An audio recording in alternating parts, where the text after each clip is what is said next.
Hey guys, how's it going? Welcome back.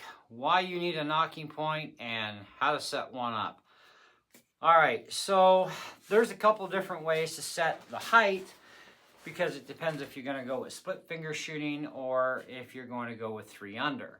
When you go 3 under, it gives you the ability to also what they call walking the string, different ranges get affected this way, etc. Okay, now I favor either style is fine, but I do favor split finger. I just prefer it. 3 finger under, a little interesting. Okay, now I do find with 3 finger under, I can hold back a lot longer on full draw than I can with split for some reason. Don't ask me why. I have no idea. It just seems to work that way. It's a pressure thing, I guess. Anyways, you're probably going to want some basic tools for doing this, which you can order online. You can get a kit where they give you a T-square, a set of knocking pliers, and you'll get some knocks, okay? Now, setting one of these things up, you can do it the way a lot of guys do. They'll take this little thing, they'll explain it, and you clip it onto your string, make sure it's firmly on there, and you set it so that everything sits level. Okay, now I am shooting off of a hook rest, okay, not off my shelf. Okay, now you can set your shelf for split or 3 finger, okay. You can do the same thing with a hook rest. It makes no difference. Okay, and some of them say, count it for 5/8, right? So we go 1, 2, 3, 4, 5. Okay, so that would be 5/8 from the 0 mark here, okay? And that's about where I am at, which I also eyeballed this. So you can eyeball it. Like if you don't have these tools, you can just go to an archery store and get some knocks. A brand new string sometimes will come with a knock, sometimes they don't. Definitely when you buy a brand new bow, you're going to get a string with it and you're going to get a knock, but you're not getting any of these tools. And knocking pliers are not a mandatory, but they do make it a lot easier to get this knock to be round, okay? Because you don't want it sticking out like a sore thumb tab at the end. Now, I took off my knock so I could do this video, and I actually had the split facing forward, and I found a couple of issues with that. So I figured, well, we're going to do a video anyways, you guys. We might as well, do this the other way around and put it where I actually want it. However, by going by that tool, I eyeballed this. And when I eyeballed it, and then I checked the tool, I was actually quite correct. All right, so this has to look the distance here to the distance to the very end or even to here. It has to be even or level, horizontal plane level, okay? So, and this is setting up for split finger. If you're going to go with 3 finger, that's a whole other setting altogether, which I think we'll just do a dedicated video to that. All right, then it gives you 2 different videos, 2 different ways of doing things, different people, right?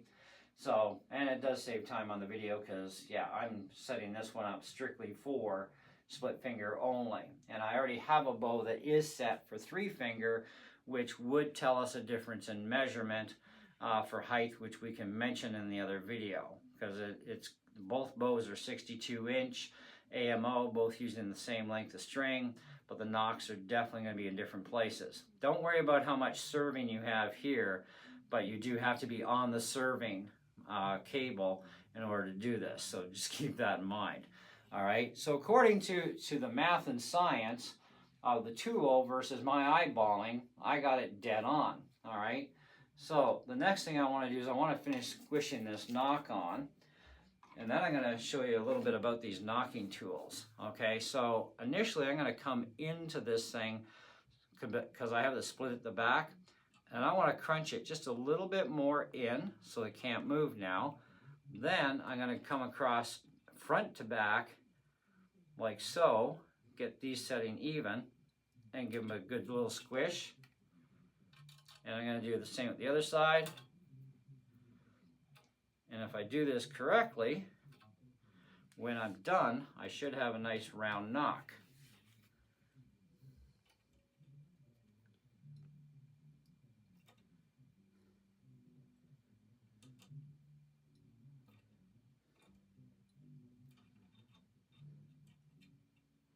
because one thing you don't want to do is have the arrow catch.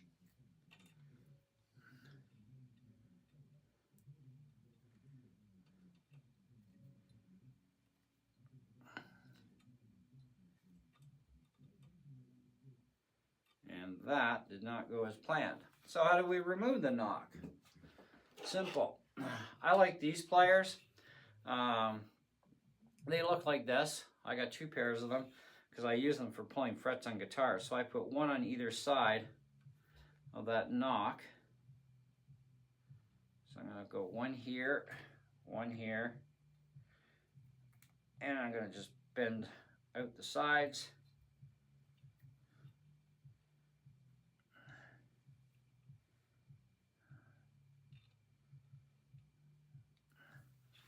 This is a little fiddly, but because you don't want to cut your string. Okay, so that knock did not go as planned, which is fine. So I have another knock. Now to get a knock onto a set of knocking pliers, I just put it on the table here. That's a good spot. And I have the shoe facing forward, and the pliers are open. Just put them right over top. Then I grab the knock. Now this will not always work out to your favor for alignment, but you get it just enough that you can open that space up, and then we can pop this back on.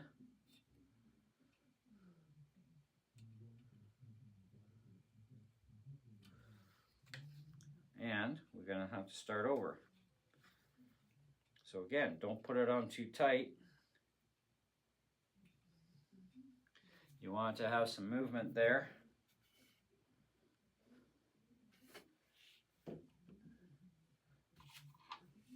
Again, I'm going to eyeball it. I like failures because in this way, you know, this is no pro doing this. Okay, so that looks even to me. Now just for giggles, I'm going to compare with my tool.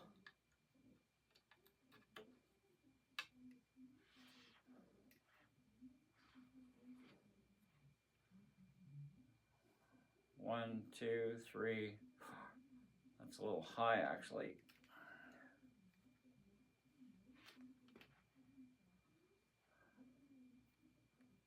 One, two, three, four. 1, 2, 3, 4, 5. That should be right. Now, if that's correct,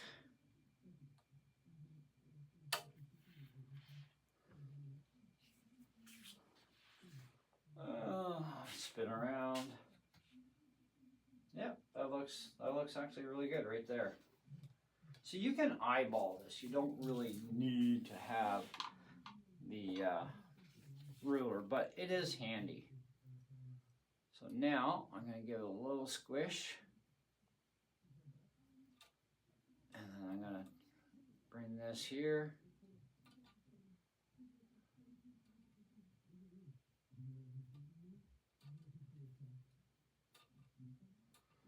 You don't want to over squish with too much pressure. You want to make sure that this knock goes on there round. And this time, perfect success. So you can see the split, hopefully. It's near the back side. So this way, yeah, that's actually right bang on at the back. That's square to the back. Now, when I put this on, I can check it. It's level, at least by eye. If you have the tool, recheck with your tool. Buy spare knocks, trust me, because I just killed one on camera. So you don't want to force this down. You just want it to go until it stops. And then this is set at apparently 5/8. So 1, 2, 3, 4, 5.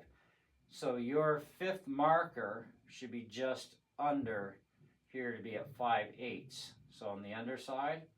So we count it again. 1, 2, 1, 2, 3, 4, 5. And that lines it up dead on with the bottom end. Now, the other thing is you only need one knock point, okay? That's it. You don't need two. If you do two, when you pull the string back, because you want one on top of the arrow and one on the bottom, you're going to pinch into the knock, and you can wreck the knock, you can split the knock, okay? So even if you have a bit of extra spacing, they're going to collapse in against that arrow as you're pulling back. So you only want the one knocking point, and that's it, right? Otherwise, you do chance wrecking your knock. You could throw shots off. You could have the biggest struggle that a lot of archers have, and I've had the same struggle, okay? I am no stranger to this problem, and that is simply when I pull back, sometimes it kicks off.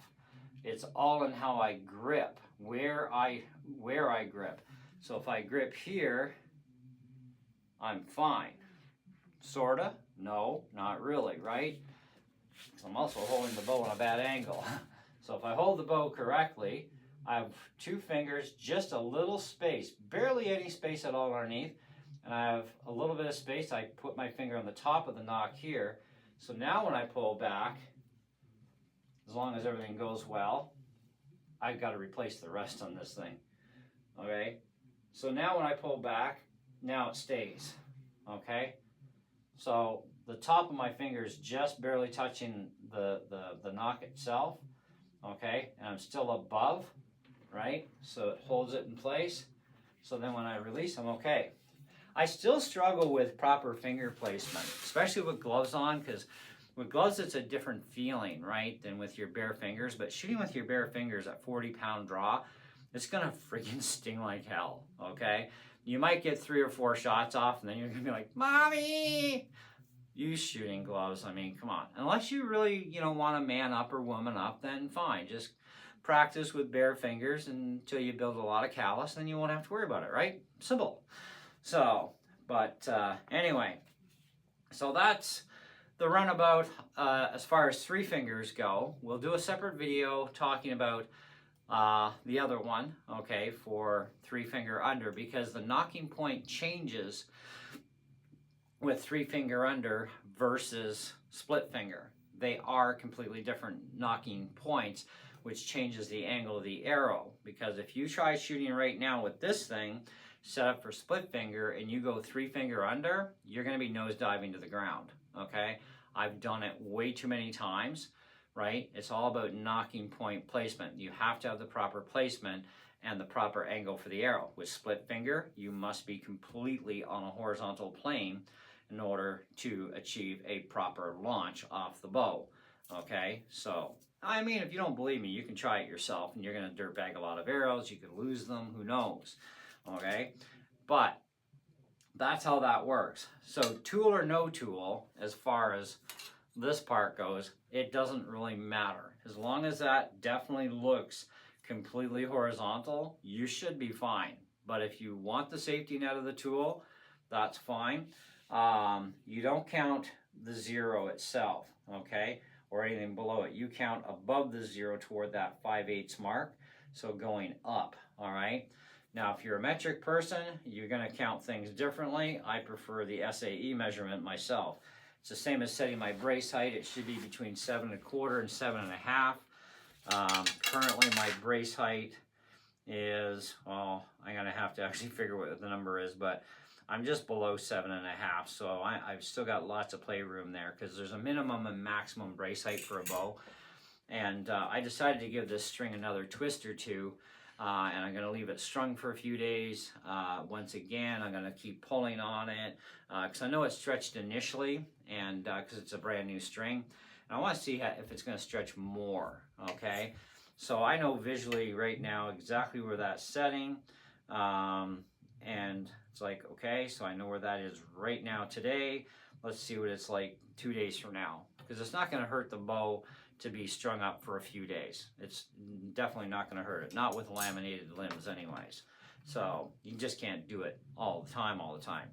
But you got to try and get that as round as possible and have the split to the back side, okay, facing toward you, it's going to give a much better launch of the arrow, because I did find that having the split in the front, even though it was still round, it did cause some issues for me. So I'm hoping I've resolved those issues now with having the split to the backside. But there you go. That's all I got for you. Got any questions down below? I'm no expert, but as I learn things, I'm going to teach you guys too, because I think that's only the right thing to do. It helps. So, but anyway, catch you on the next one. See ya.